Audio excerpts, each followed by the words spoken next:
Olá, meu nome é Guilherme Guaral, sou professor de História da Rede Estadual do Rio de Janeiro.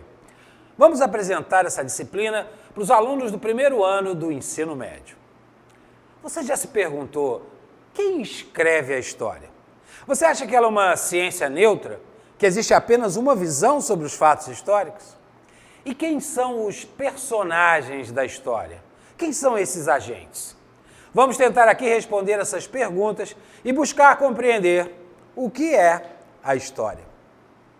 Em primeiro lugar, é preciso compreendermos que todos nós somos partes e agentes da história. Durante muito tempo, apenas grandes personagens como reis, rainhas, generais apareciam nos livros didáticos. Atualmente, essa percepção tem se modificado e as pessoas comuns também passaram a ser vistas como sujeitos da história.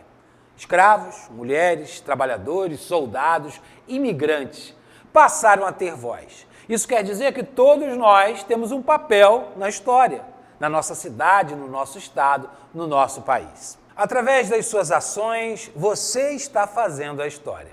Mas quem afinal coloca essa história no papel, nos livros?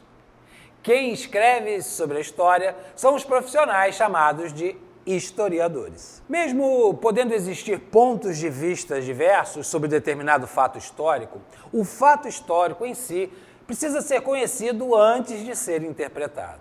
É justamente aí que entram as fontes históricas, principal instrumento de trabalho dos historiadores. As fontes históricas são vestígios da passagem dos seres humanos pela história através dos tempos. São documentos que ajudam os historiadores a interpretarem os fatos do passado. As fontes históricas podem ser escritas, como os livros, jornais, certidões de nascimento e testamentos. Também temos as fontes iconográficas, pinturas, desenhos, fotografias. As fontes também podem ser orais, com depoimentos, histórias contadas, ou fontes materiais, vestígios de construções, instrumentos, utensílios e fósseis. Na África, por exemplo, muitos povos não conheciam a escrita antes do contato com os europeus. No entanto, esses povos transmitiam conhecimento através da oralidade, da contação de histórias. Dessa forma, as fontes orais são essenciais para compreender a história desses povos.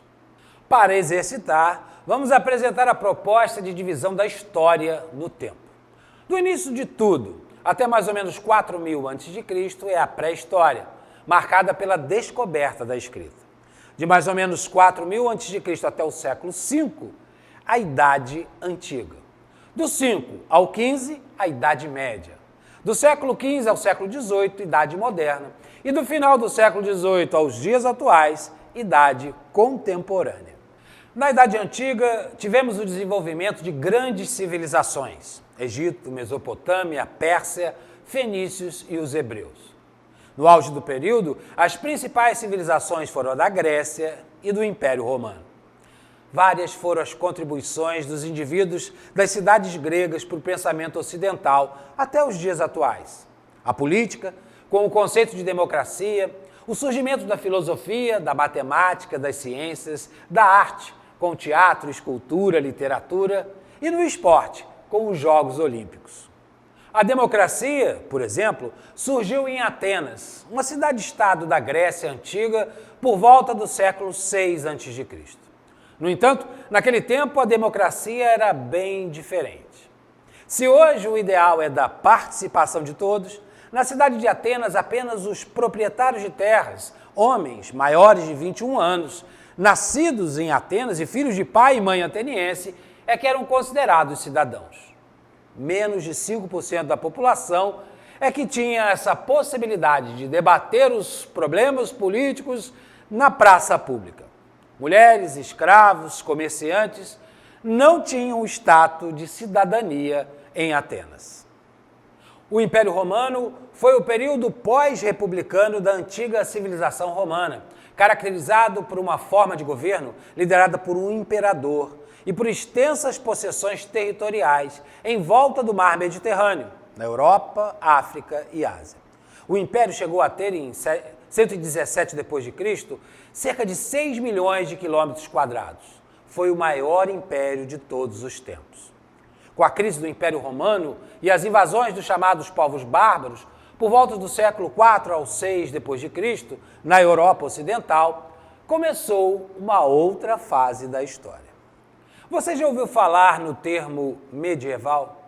Já utilizou esse termo em alguma ocasião? Até hoje, é muito comum que as pessoas usem medieval para se referir a alguma coisa muito ultrapassada, mais especificamente alguma coisa ruim, sombria, uma situação de opressão. Mas afinal, que termo é esse? E a que período da história ele se refere? Chamamos de Idade Média ou medieval o período histórico que vai do século V ao XV d.C. No entanto, é importante compreendermos que esse termo, Idade Média, foi cunhado posteriormente, no século XVI, por pessoas que queriam se referir àquele período passado. As pessoas que viveram naqueles séculos não se referiam ao seu tempo como período medieval ou Idade Média. Ao nomearem o período de médio, os homens do século XVI estavam exaltando o seu tempo, em detrimento do passado, pois para mudar a forma de pensar e agir, que foi marcante durante quase esse 1 milênio de história. Assim, a Idade Média foi um tempo que ficava entre o aclamado período da Antiguidade Clássica, onde floresceu a civilização greco-romana, e o alvorecer do mundo moderno nos dias do século XVI, período do renascimento artístico, cultural, científico, inspirado na civilização greco-romana. Dessa forma, tudo que estava entre os períodos clássico e moderno seria, então, essa espécie de intervalo de uma sociedade que estava estagnada, em que nada era criado. Talvez por isso o período foi muitas vezes chamado de Idade das Trevas, noite de 1000 anos, um tempo de opressão e falta de liberdade. A partir do século V, a Europa Ocidental sofreu profundas transformações que fizeram com que a maioria das regiões tivessem seu comércio enfraquecido e a economia fosse ruralizada, ou seja, passasse a se basear nas atividades agrícolas, rurais. Por isso, a Idade Média é muito associada ao feudalismo, sistema de organização social que girava em torno do feudo, da terra. Nesse sistema, a posse da terra determinava o poder, ou seja, os poderosos eram os proprietários de terras, eram os senhores feudais. A sociedade medieval era dividida em 3 grupos sociais. O clero eram os membros da Igreja Católica, que naquele período tinham um enorme poder. O Papa, bispos, cardeais, padres faziam parte do clero. A nobreza era composta pelos reis, duques, marqueses, condes, viscondes, barões, e sua principal atividade era a guerra. E os servos eram os camponeses que trabalhavam nas terras dos senhores feudais, ou seja, no feudo. Em troca de usar a terra do senhor, o servo era obrigado a prestar serviços e pagar uma série de tributos aos senhores feudais. Entre esses tributos estavam a corvéia, obrigação de prestar serviço nas terras do senhor. A talha. O servo deveria entregar ao senhor uma percentagem de sua produção. As banalidades. Pagamento por utilização dos equipamentos do senhor, como o moinho e o forno. Nesse período, a sociedade era extremamente estratificada, ou seja, não havia mobilidade social. Dessa forma, o que determinava a que grupo social o indivíduo pertenceria seria o seu nascimento. Assim, era praticamente impossível que um camponês se tornasse um nobre, ou da mesma forma, um nobre jamais deixaria de ser nobre e se transformaria em camponês. A nobreza e o clero eram os grandes proprietários de terras na Idade Média. A relação estabelecida entre os senhores feudais e os servos eram denominadas de relações de suzerania e vassalagem. O suzerano era o senhor feudal que entregava um feudo a um vassalo em troca de juramento de fidelidade. O vassalo era o nobre que recebia o feudo de seu suzerano e a ele jurava fidelidade e proteção. O rei geralmente era o suzerano com mais poder na Idade Média, sendo que seus vassalos eram principalmente senhores feudais e cavaleiros. Resumindo, em troca de fidelidade e lealdade ao suzerano, os vassalos recebiam benefícios, como o próprio feudo. O mais comum era que os vassalos demonstrassem a fidelidade ao suzerano, atuando militarmente em guerras promovidas pelos senhores feudais.